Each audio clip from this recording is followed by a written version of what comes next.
Welcome to Communicate to Lead, the podcast that empowers leaders and aspiring leaders to communicate with clarity and impact. I'm Kele Belton, CEO and successful entrepreneur, and your host for today. I'm here to equip you with all the essential tools and strategies to master effective communication and lead your team to success. As the founder and CEO of The Tailored Approach, my goal is to empower you to be the best leader you can be. So sit back, relax, and join me in today's episode as we dive into the art of communicating like a true leader.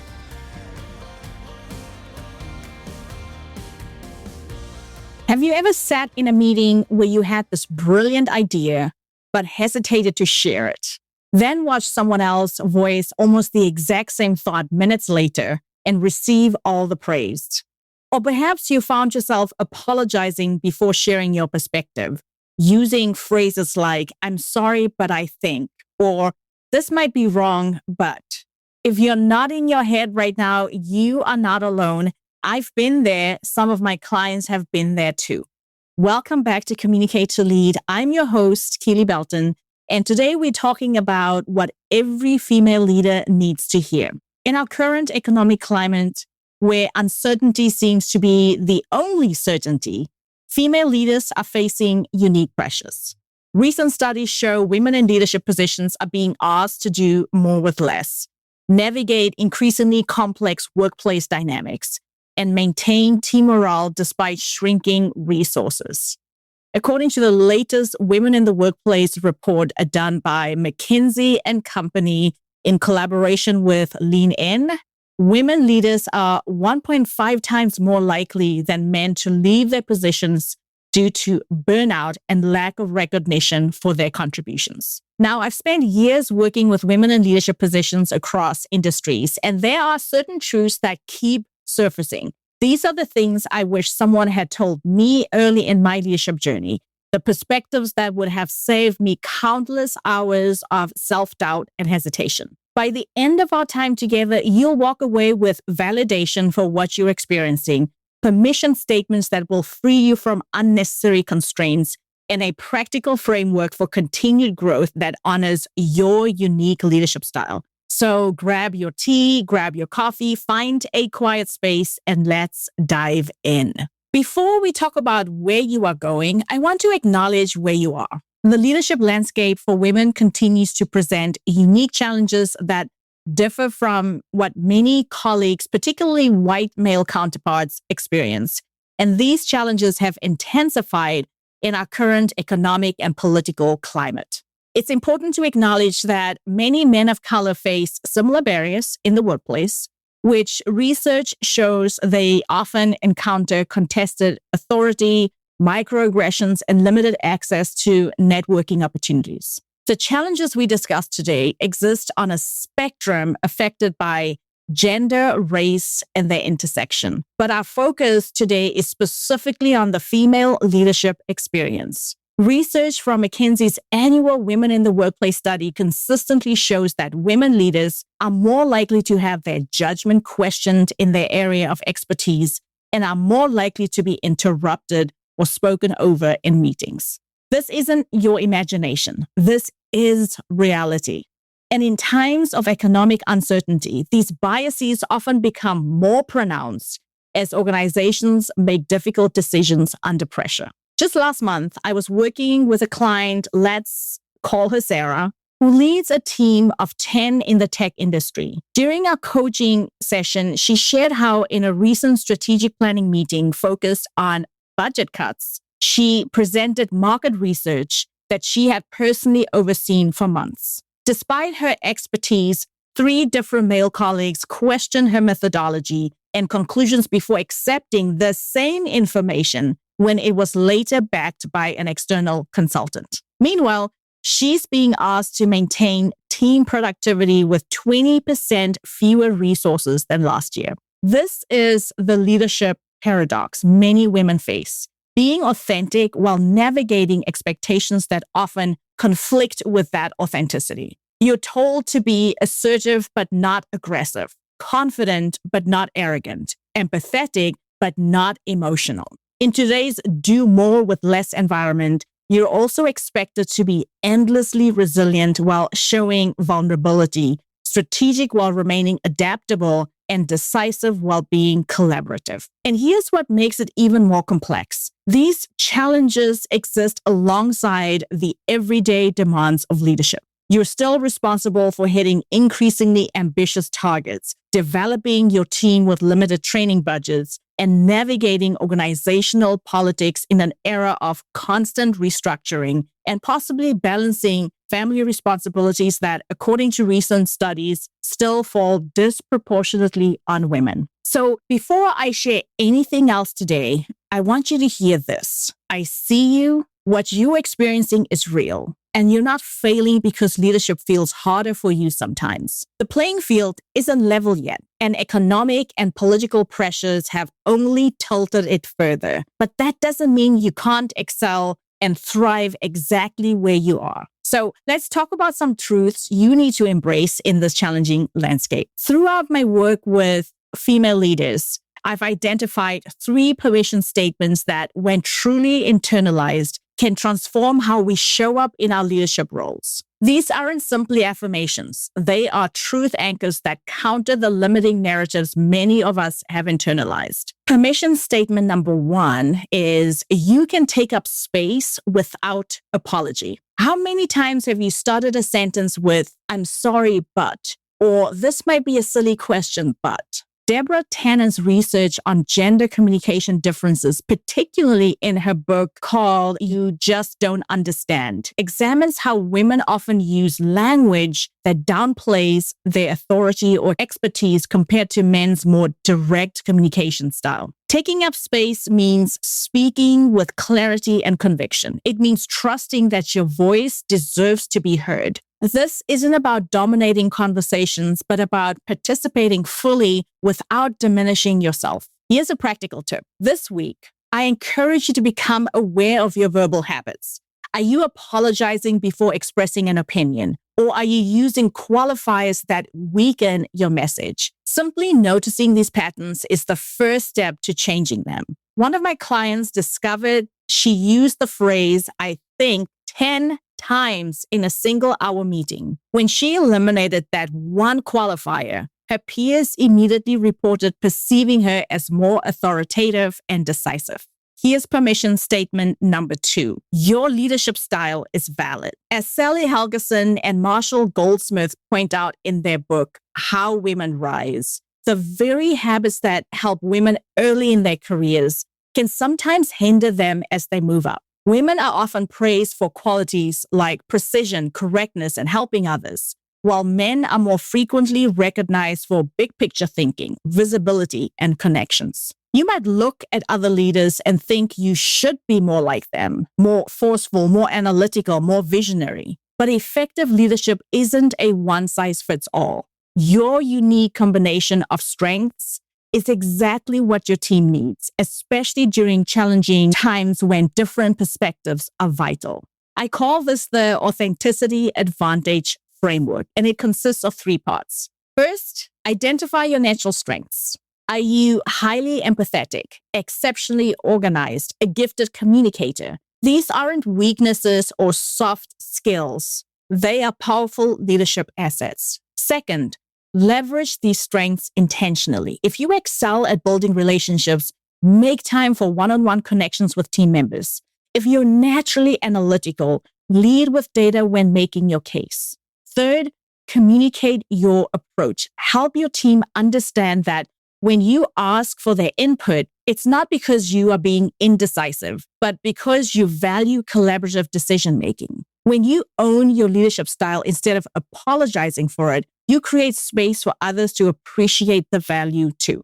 Permission statement number 3, strategic self-advocacy is not selfish. Research from Linda Babcock at Carnegie Mellon University found that men are significantly more likely than women to negotiate salary and benefits. One study of graduating university students showed that only 7% of women attempted to negotiate their initial job offers. compared to 57% of men. The same reluctance to advocate for ourselves show up in how we communicate our accomplishments and contributions. And in today's resource-constrained environment, this reluctance can be particularly costly. When budgets are tight and teams are being asked to do more with less, those who effectively advocate for themselves and their teams are more likely to secure the resources they need. Yet many women I've coached report feeling guilty about taking up space or asking for what they need, especially when everyone is feeling the pinch or the pressure. Something that I love working with is what I call the strategic visibility method.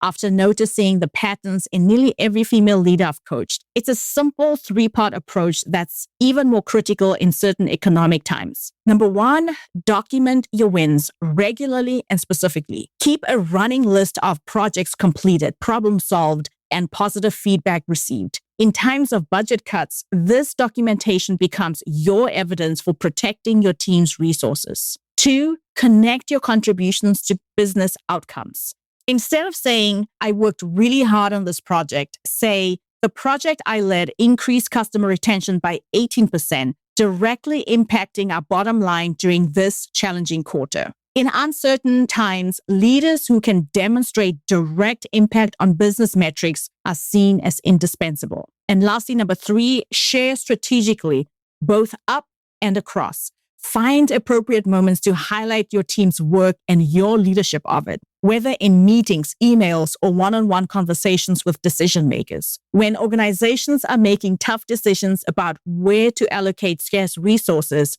visibility is not optional, it's essential. Remember, when you advocate for yourself in this economic climate, you are not being selfish. You are ensuring that contributions are recognized, which directly impacts your ability to secure resources for yourself, for your team, protecting jobs during restructuring, advancing in your career, and having greater influence within your organization during a time when many voices are competing to be heard. Now that we've addressed the 3 permission statements you need to internalize, let's talk about continuous growth. Because while it's important to embrace who you are as a leader, it's equally important to keep evolving, especially in today's rapidly changing business environment where adaptability is no longer an option. Here's an analogy I'd like to share that has resonated deeply with leaders I coach, particularly those navigating uncertain times. I call it the leadership journey approach. Unlike the standardized career paths of previous generations, today's leadership journey is more like a personalized road trip than a predetermined flight path. In this journey, you are both the navigator and the driver. You decide which routes to take based on your ultimate destination. You choose when to take the efficient highways and when to explore the scenic routes. You determine when to press forward quickly and when to slow down to appreciate the view. And sometimes economic and political weather conditions require you to adapt your routine entirely. Your leadership development works the same way. And just as a traveler doesn't feel like a failure when road construction requires a detour or when weather conditions slow the pace, you shouldn't measure your growth against others' timelines or feel defeated when external pressures require you to adapt your approach. The framework I use with my clients, which becomes even more valuable during times of uncertainty, has 3 parts. First, identify your strength highways. These are the routes you know well and can navigate almost on autopilot. Maybe you are exceptional at developing others, or perhaps strategic thinking comes naturally to you. In today's resource-constrained environment, efficiently traveling these familiar roads is crucial. They are your competitive advantage when everyone is being asked to do more with less. One exercise I recommend is to ask 5 people who know your work well, what routes do you see me traveling most confidently in my leadership journey? This question is basically all about asking the 5 people who know your work well to identify your strengths, the things that you do well, confidently, without even thinking about it. But it is phrased using the journey metaphor. Feel free to phrase it in a way that resonates best with you and the people you plan to ask. The patterns in their responses will reveal your strengths more clearly than self-assessment alone, and will highlight which of your capabilities are more valued when resources are tight. Second, choose one strategic scenic route, not a detour to avoid, but an alternative path you want to explore because it moves you towards your destination and what your organization needs most right now. Unlike the perfectionist approach of trying to master every possible route at once, the leadership journey method focuses on exploring one new path at a time. And this is a crucial strategy when your fuel tank is already running low.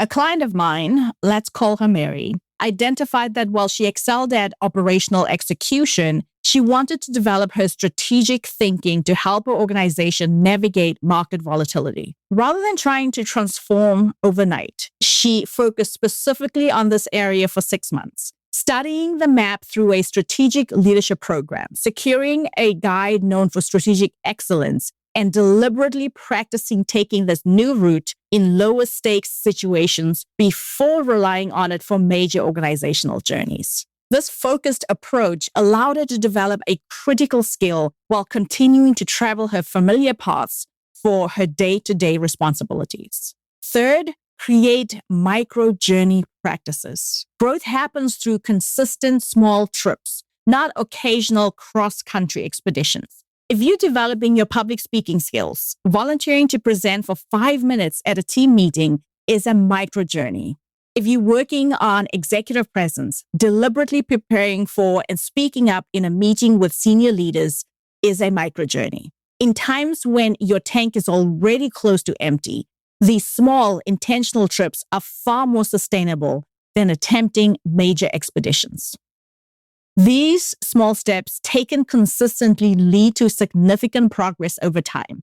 Just as a traveler doesn't expect to master mountain driving the first time they encounter a steep road, you need to trust the process of gradually expanding your comfort zone, especially when external pressures might make you feel like you need to change everything all at once. What makes this approach different from traditional development plans is that it honors both where you are and where you are going. It doesn't demand that you abandon your familiar routes or follow someone else's GPS. Instead, it respects your unique leadership journey while helping you navigate it intentionally, even when the terrain around you is unpredictable.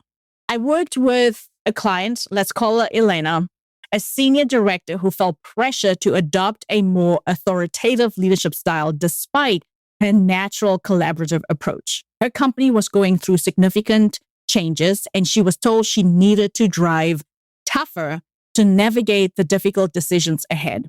Instead of trying to become someone she wasn't, we identified that she could incorporate more decisive exits within her collaborative journey.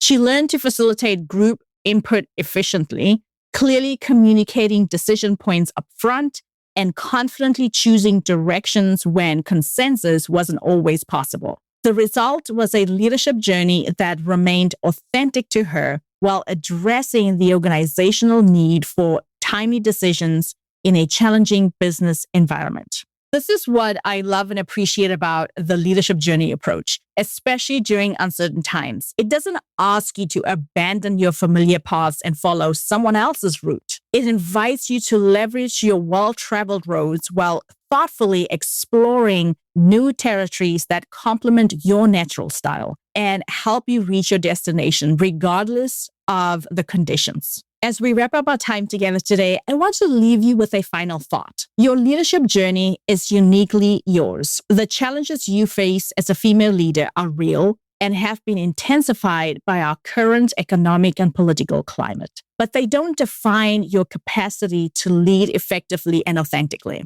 Let's quickly recap what we've covered. We acknowledge the reality that women in leadership face unique challenges, including the tension of balancing authenticity with conflicting expectations, while navigating an uncertain job market that asks you to do more with less. We explored 3 permission statements that become even more crucial during challenging times. You can take up space without apologizing. Your leadership style is valid. And number 3, strategic self-advocacy is not selfish. In fact, It's essential when resources are scarce. And we discussed the leadership journey framework for growth that respects the constraints on your time and energy, identifying your strength highways, choosing one strategic scenic route, and creating micro journey practices that fit in your already demanding schedule. So here's my challenge to you this week. Choose one of the permission statements we discussed today, the one that resonates most deeply or challenges you most significantly in this current environment. Write it down somewhere you'll see it daily, whether it's a sticky note on your monitor, a note on your phone, or as a background on your computer.